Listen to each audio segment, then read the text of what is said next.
like beat to it, and it was around the time I wrote my poem, I think, around 2008-ish. I was looking, one of those, just like how we do when we get too deep on YouTube.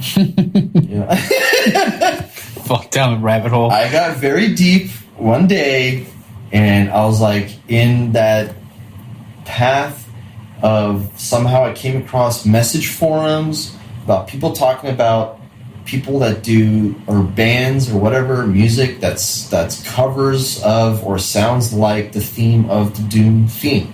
Because I always thought that Doom theme was super cool. It was like dun dun dun dun dun. It was like something like that. Man, I don't know. So one guy, it was one forum post. Was like, "Oh, you guys should check out Megadeth, Hangar 18." I was like, "It's like, oh, it sounds like the Doom theme from the game." So I copy paste, look it up, pull it up, listen to it. And I was like, "This is fucking sick." And then listen to it like over and over and over and over, just repeat over and over and over again. I was like, "Dude, like, what else do these guys play?" And then I went Tower Records when they were still open. Got Greatest Hits, Megadeth Greatest Hits, and it has a picture of Atomic Bomb on the cover, going off like Mushroom Cloud. I still have it. Listened to that shit, and I was like, "This is the coolest band ever, man!" And like turned freaking metal, and turned thrash, and turned Megadeth fan forever, because like all that shit. Ever since then, everything I listened to them was, I just got deeper and deeper, and just everything. And then the lyrics they say, which to this day, over time, when I was writing that, like lyrics are influenced by that, like not direct influences. Well, there's one direct influence. Yeah, which one? In my book. That's all right. Spoiler. It's all good. All right. Spoiler alert. Spoiler alert. If you have not read through the book, the end of the book. Mm-hmm. It's the very last line, which is a direct reference or influence of a Megadeth song, which is like, that's what it is. Yeah, that line right there. Very last line. That line right That's there. dope. That's even better. You don't have to say it because I can read it. That's dope. That the quote, right? Yep. Yep. Because I was trying to figure out. I knew generally, like setting wise and action wise, what would happen at the end of the book. Mm-hmm. So I wrote the beginning. I wrote bits and pieces here, and then wrote the end. End-ish. And then jumped around, filled in things here and there. And I was like, because you write some shit, and then as you're writing that, you get ideas for other stuff, because your mind is always going to keep moving further. It's always going to be a step ahead of yourself. So I would write stuff, and then go to the other stuff. And then I'd write that, and I'd be like, oh, fuck, oh, wait, oh, shit, that can connect with that.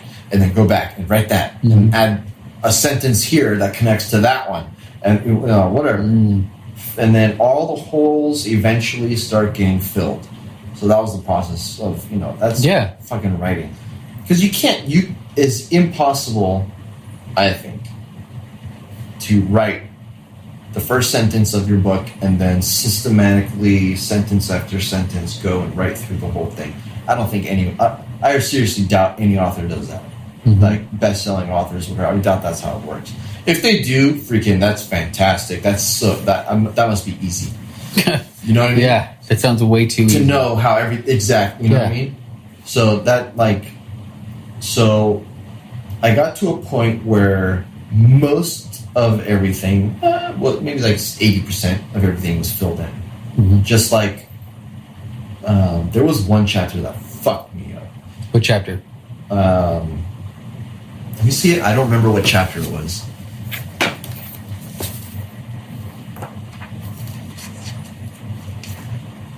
Are you going to tell by the title of the chapter? Yeah. Yeah. What's the name of the chapter?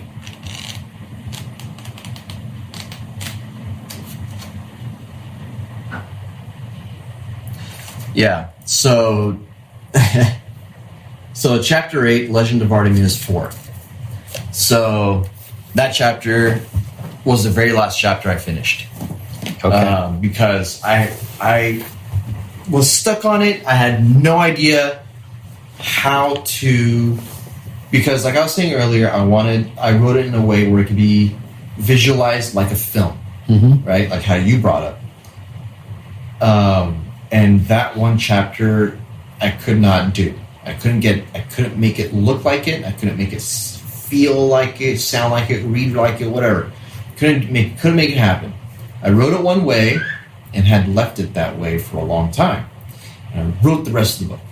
I was like, fuck it, I'll figure it out. It's like when you go to school, you have an essay due. Like, fuck it, I'll figure it out the night before. Like you have like a month to write this essay. Yeah. And you're like, fuck it, I don't know what the fuck to write. And then the night before, you're like, fuck, I'll fucking write some shit. You know?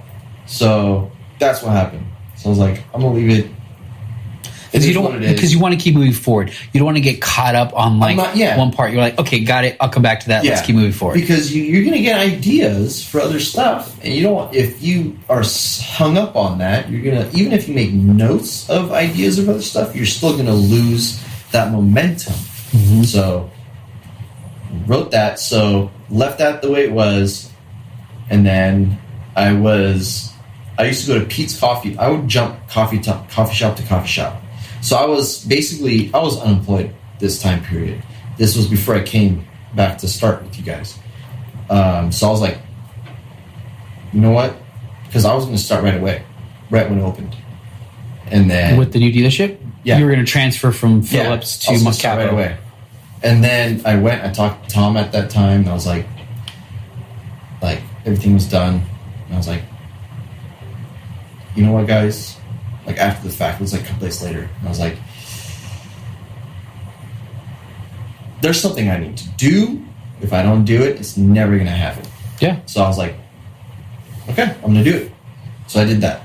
So you kind of almost like set yourself up to like, I've committed. Yeah. I've like cut the tie to the old. Yeah. Now I got to do this. Yeah.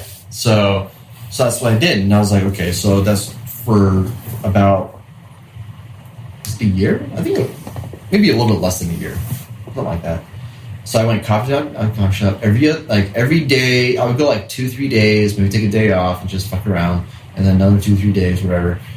And I would go to Pete's Coffee in this place. I would go to Kona Coffee in this place. I would go to Starbucks because I have a gift card.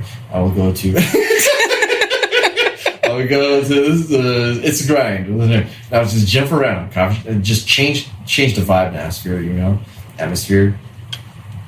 And then one day I was driving back from the Pete's Coffee, and I was listening to Megadeth, and I was like, and for some fucking reason that line just stood out when it was both like it was some kind of combination of atmosphere of the music and I don't know, some combinations of weird shit going on, and it just stood out, and I was like, that's fucking it. I was like, that's how it's ending. And then I just freaking wrote that in. I was like, fucking perfect, done. And then I was stuck on that bullshit fucking chapter for so fucking long, and people who know me will know. Like, it pissed me off. I was like, I rewrote it, and it didn't make sense. It didn't work. And then finally, I ended up just on my days off. Spent most of those days, I'd go to the coffee shop and spend 4 or 5 hours there, and then just put headphones on and listen, and then come up with some ideas, and then just randomly, no system to it, just randomly just get into it, and then your mind would just be fucking on track, and you just one after another, you start banging out dialogue, banging out words and sentences, and just starts making sense. And then finally, I was like, "Fuck yeah, I'm fucking done." That's got to be a compliment. Where your reward of being done wasn't with the last line; it was with this one chapter. Yeah, that had to tie this beginning, this whole section in the beginning, and this section in the end. Yeah, and this had to be the tying factor in the connect middle. It. Mm-hmm. Yeah, it was literally the bridge. It really was. And when you read that chapter, you will know it's literally the bridge from the start of the book to the end of the book. It's straight up a direct connection. That's hard, man. That's in anything, in music. It is bullshit, because that's exactly what it is. Because the word itself gives a visual description of a bridge which connects one side to the next, which that is the hardest. That's the hardest thing, is that you need that connection, or else it doesn't make sense. Yeah. If it doesn't make sense, then all is lost. Yeah. Then all that time and effort is for none if no one can get from here to there. Yeah. And there's almost like a pressure to it where like this has to be right, because if you can't cross this bridge, then this is just a fucking waste of time. It's got to make sense. It's got to be logical, and like it's got to flow. Like that's the hardest part of writing a book, which I hope like turns out to the general reader, like as like, oh, this is a good book. Obviously every author wants to be like that. Mm-hmm. That's awesome. But like what a lot of people ask me, like they'll be like, oh, you wrote a fucking book? Oh my god, you wrote a book? Oh my god. Like I feel like that gets a lot more like response for some reason compared to other shit. Like yeah, because that's a big deal, man. A book. Yeah. Yeah. You know what I mean? Yeah. I never thought about that until people actually started telling me that. Yeah, it's a huge deal, man. But like what they ask me is like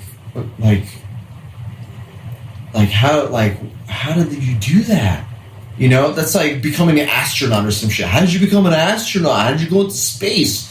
It's like this, like obviously it's not the same shit, but that's how I kind of envision it. Because the way they ask it, like how? Oh my god, how? Because there's a mystery to it. Yeah. There's an unknown of it, just like how when people go to space, you're like, how the fuck they get up there? Yeah, Just the whole idea of how did What's you the process? How did you get a story and create this, all a whole book out of it, Yeah. Because it's like anyone, people can write.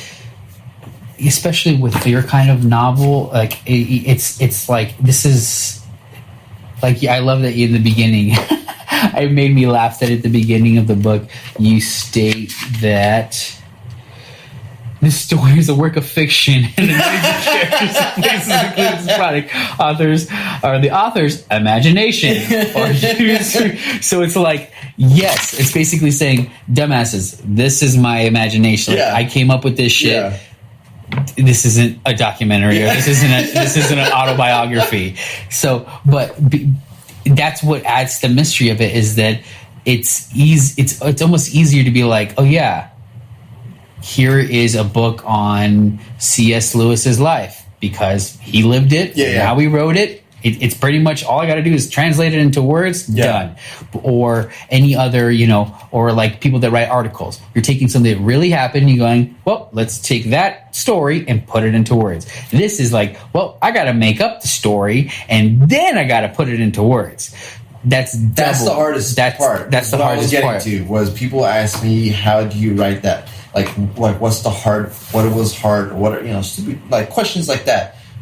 And that's the hardest part, is making it readable. Because anyone can write stuff, and it can be cool, it can be awesome, it can be fun, funny, dramatic, whatever it is, mystical, whatever. Anyone can write stuff. You can write cool shit. Freaking anyone we work with can write cool shit. I guarantee they can all write cool shit. Even.